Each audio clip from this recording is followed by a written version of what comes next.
models of phenotypic evolution. And as Fabio already introduced, the main model of phenotypic evolution is Brownian motion, which actually predicts that change in over time on trait values is going to be given at random. And the parameter that captures this change, as Fabio also already mentioned, is called the sigma squared, or the evolutionary rate. On the other hand, we have also Orson-Uhlenbeck models, which predict a directed change in trait values towards an optimum called theta. And aside from the evolutionary rate as well, we have the parameter alpha, which is going to tell us the speed at which this optimum theta is going to be reached. And alpha is often associated with the selective strength. Now, both these models, they respond to two different fitness landscapes. On one hand, for BM, we have a flat fitness landscape, meaning that regardless of what trait value this individual has, the survival probability or the fitness is going to be always the same. For the OU case, Orson-Uhlenbeck, we have a normal fitness landscape, meaning that individuals with trait values that are close to the peak of this landscape are going to be higher, are going to have higher fitness than individuals that are closer to the tails. So there's a small issue with these models, is that they assume symmetrical trait inheritance at speciation. And what I mean by this is that imagine the following phylogeny and focus on the part where a lineage splits into two. Like these models will tell us. Now, please focus on the right panel here. Here, this is just a phenotypic trajectory simulated over this phylogeny. Here, at this point, the two starting values of the total lineages are assumed to be exactly the same as the last value of the parental lineage. And I guess, in nature, does this actually really happen? Or we can imagine a hypothetical scenario where actually all the individuals of a given species, they have the exact same phenotype, right? Imagine all of them have the same body size, and then you just divide it in two groups, then the means of these two groups are going to be exactly the same, but I guess this is a bit unrealistic to happen. There's another way this can happen though, which I'll explain now. If you look at the panel here below, imagine that a species is evolving in time. Here time is going to be on the y-axis, whereas the change in phenotype is going to be on the x-axis. Now, when the species reaches the point where the lineage is going to split into two, then if we choose these individuals for each of the total lineages at random, then we expect the means to be the same, or at least close to one another. For instance, take a look at this panel here. Here we have a geographic area such as latitude and longitude, and each dot is going to represent an individual of the species.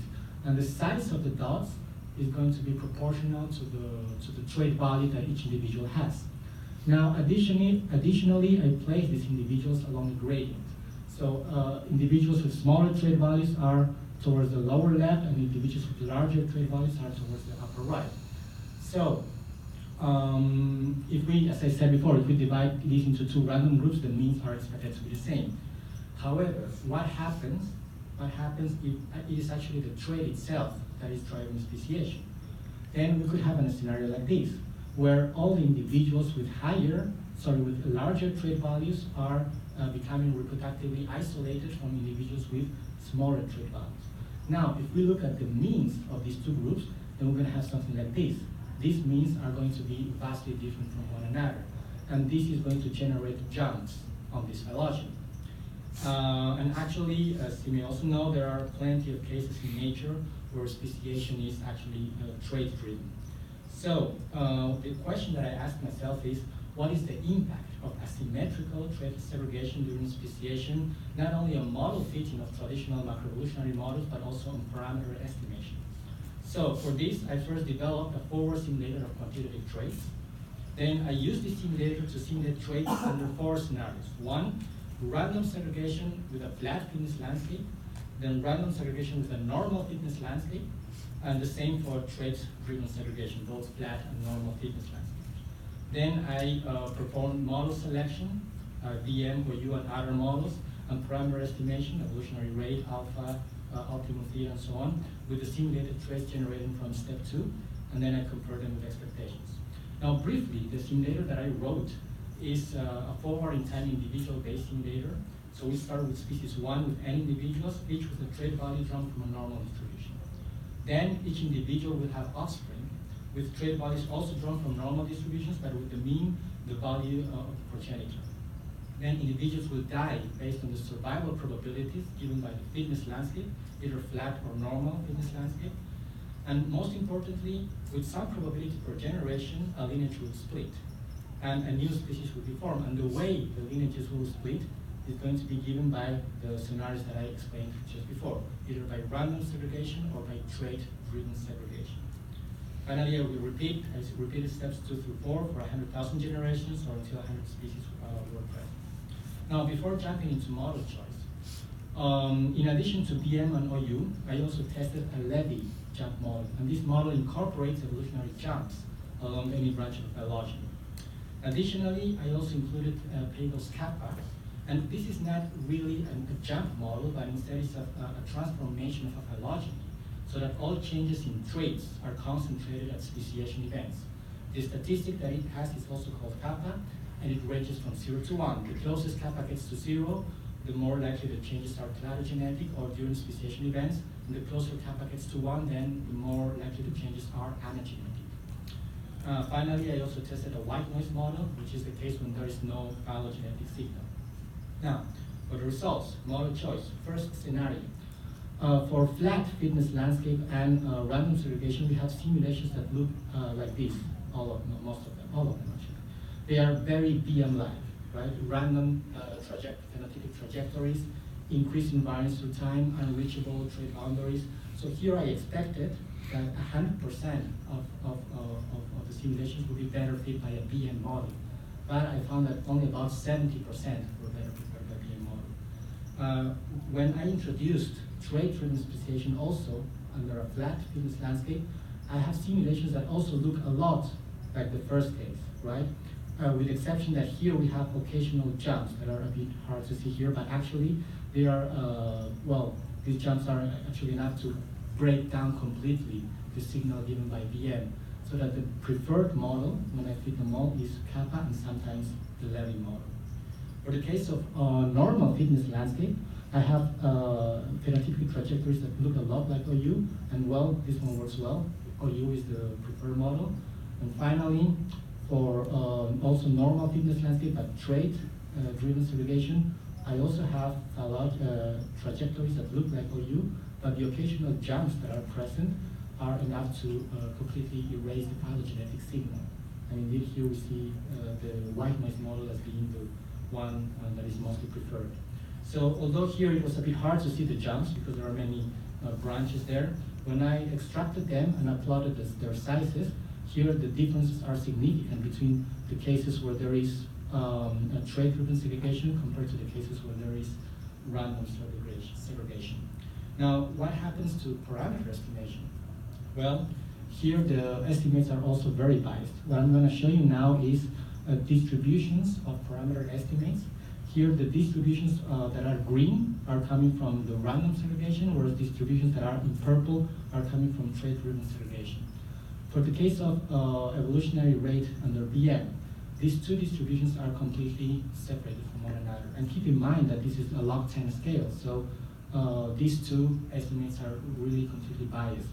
When I then estimate evolutionary rate under a Levy model, then the distributions are slightly closer to one another. So there is some overlap, meaning that the Levy model, jump model, is actually correcting for the fact that there are jumps, but it is not yet doing an optimal job. Concerning the kappa statistic, well, as I mentioned before, we have a kappa values that are closer to 0, represent more cases that are cladogenetic change, and whereas kappa values closer to 1 represent cases of changes happening more along the branches. This is all for flat fitness landscapes. For normal fitness landscape, we more or less see the same thing, different distributions, biased distributions, right, both for evolutionary rate under OU and also the selective strength alpha. And the only parameter that will actually have no influence whether we have RSS or TSS is going to be the optimum of the OU model. So I think that's it. With this, let's conclude. And well, I'll say first that what I did here was I modeled or I used microevolutionary events like the cases that I just mentioned, random segregation and trait trait-driven segregation and speciation, and they predict macroevolutionary changes in the phylogeny. These jumps will be bigger or smaller depending on the type of the speciation. These jumps also break down the assumptions of BM and OU. And both random segregation and trait-driven segregation alter the estimations of most model parameters and biased model selection. Therefore, model fitting and parameter estimation results should be interpreted with caution. And now in our lab, we're currently working on a new generation of models to incorporate asymmetric trait segregation. And with this, I would like to thank my co-authors, funding, and you for your attention.